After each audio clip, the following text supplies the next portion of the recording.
আইসা রুটি বানাবে বিদায় আটা সেনতে সেনতে আটার মধ্যে হাত দিয়ে ওই অবস্থায় কাইতে ঘুমাই গেছে।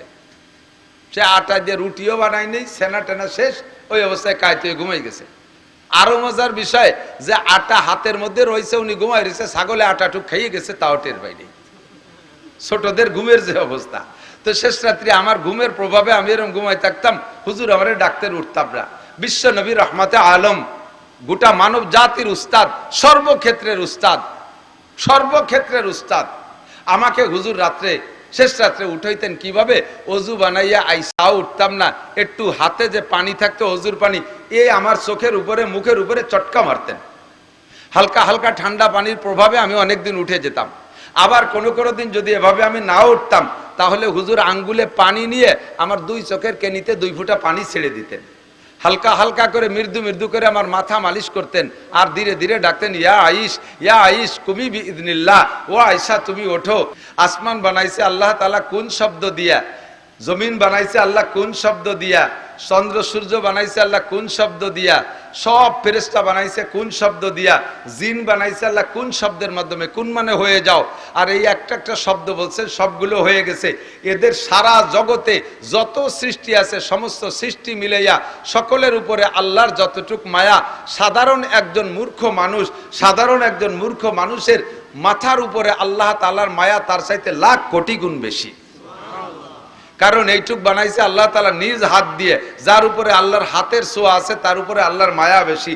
এই জন্য নবী আলাইহিস সালাম বলেন, যদি তোমরা কখনো কোনো মানুষের উপরে রেগে যাও, কাহারো উপরে রেগে যাও, কেউকে মারতে চাও, প্রহার করার দরকার হয়, তাহলে তাকে মারবা গলার নিচে যেটুক ফেরেশতারা বানাইছে ওটুকরে মারিয়ে শেষি বেলায় দাও।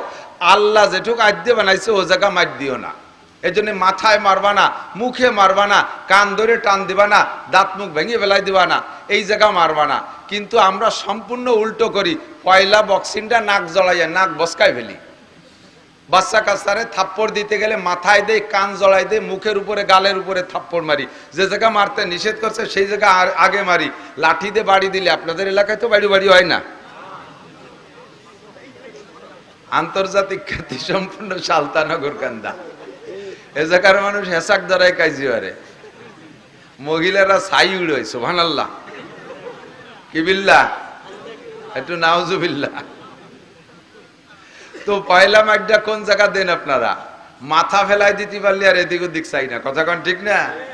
আল্লাহু আকবার। তো আদম আলাইহিস সালাতু ওয়াস সালামকে আল্লাহ বড় মোহাব্বতের সাথে, মানে উস্তাদ যারা আছেন, মাদ্রাসার শিক্ষক বা স্কুলের শিক্ষক যারা আছেন, তাদেরকে একটা সবক দিয়ে দেই, কথার ভিতর দিয়ে একটু মনে রাখবেন, পরে কথার দিকে যাচ্ছি, কষ্ট হচ্ছে না তো? উস্তাদরা মারতে গেলে কান ধরে টানিয়ে উঠে ছাত্রদেরকে, কানে মারবেন না। কানের সম্পর্ক ভিতরে ব্রেনের দিকে, মাথার কাঁধের পিছনের দিকে থাপ্পড় মারবেন না। বিজ্ঞানীদের কাছে শুনে দেখেন, মানুষের মগজের পাওয়ার থাকে মাথার পিছনের দিকে, ও জায়গা যদি থাপ্পড় দেয় তখন মাথা খারাপ হয়ে যায়। ধীরে ধীরে মাথায় মারতে মারতে ছেলেটা ভালো ব্রেনই ছিল, মাথাটা নষ্ট হয়ে যাবে, ব্রেন খারাপ হয়ে যাবে। আর রাতের বেলায় ঘুম থেকে উঠানোর জন্যে ধরেই কান ধরে হাত ধরে টান দিয়ে উঠবেন না। মাদ্রাসার শিক্ষকরা এ ব্যাপারে চরম অন্যায় করে, ভুল করে জায়গায় জায়গায়। শেষ রাত্রে বাচ্চারা যদি ডাকলে না ওঠে, ধরে কান ধরে টান দিয়ে উঠে ফেলাই দেয়, ওই ছেলেটা হতভম্ব হয়ে যায়। মানুষ যখন ঘুমায় তখন তার ভিতরে রুহু থাকে। রুহু একটা মেশিন আল্লাহ তাআলা তৈরি করে রেখেছেন, রুহু ভিতরে থাকে। রুহু থাকার কারণে মানুষ বিভোরে ঘুমাচ্ছে, ও একেবারে অনায়াসে ঘুমাচ্ছে, দুনিয়ার কোনো খবর নাই, অথচ মেশিনটা চালু রয়েছে, সে জীবিত রয়েছে, ঠিক না? একজন মানুষের সাথে দুইটা জিনিস থাকলে মানুষটা মানুষও থাকে, আর সাথে মানুষটার হুঁশ জ্ঞানও থাকে। সেটা হলো 1 নম্বরে রুহু, 2 নম্বরে নফস। রুহু আর নফস, নফসকে আমরা বাংলায় আত্মা বলি। এই রুহুটায় মানুষকে জীবিত রাখে, আর আত্মাটায় মানুষকে হুঁশ রাখে। মানুষ যখন ঘুম হয়ে যায় তখন রুহু ভিতরে থাকার কারণে সে জীবিত থাকে। বাকি ঘুমানোর সাথে সাথে প্রত্যেকটা মানুষের আত্মা নফস এর ভিতরে থাকে না, ও সফর করে। এই সফর করতে করতে আমেরিকা চলে যায়, জাপান চলে যায়, ও ঘুরে ঘুরে বিশ্বের যেখানে যা দেখে ওখান থেকে রুহের উপরে ফোকাস করে, ওইটাই তার স্বপ্ন।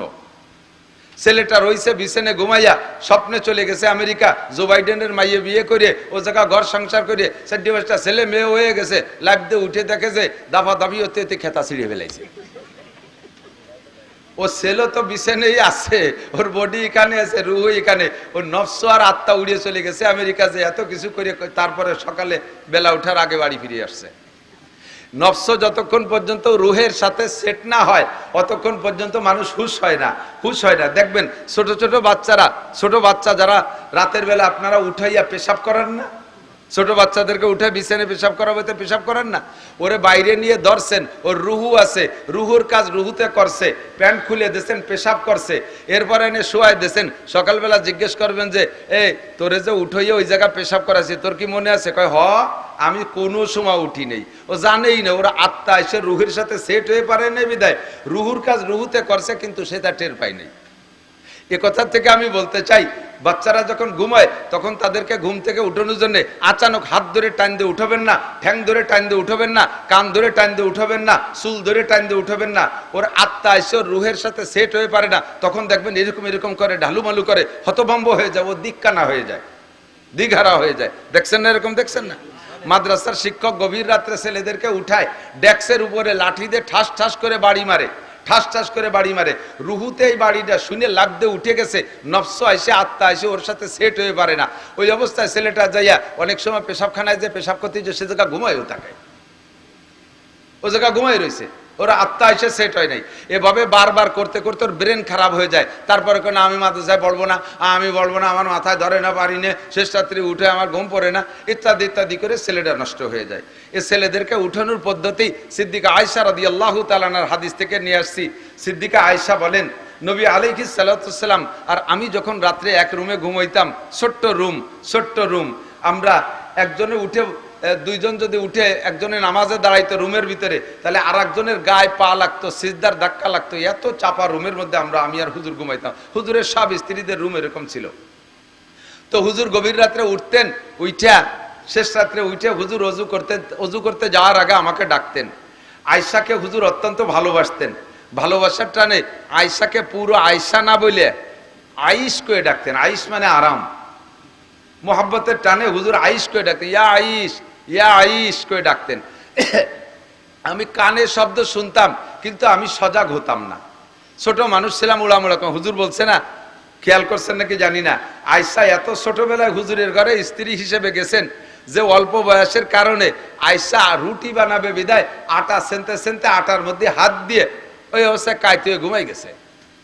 সে আটা দিয়ে রুটিও বানাই নেই, সেনা টেনা শেষ, ওই অবস্থায় কাইতে ঘুমাই গেছে। আরো মজার বিষয় যে আটা হাতের মধ্যে রয়েছে, উনি ঘুমাই রয়েছে, ছাগলে আটাটুক খাইয়ে গেছে, তাও টের পাইনি।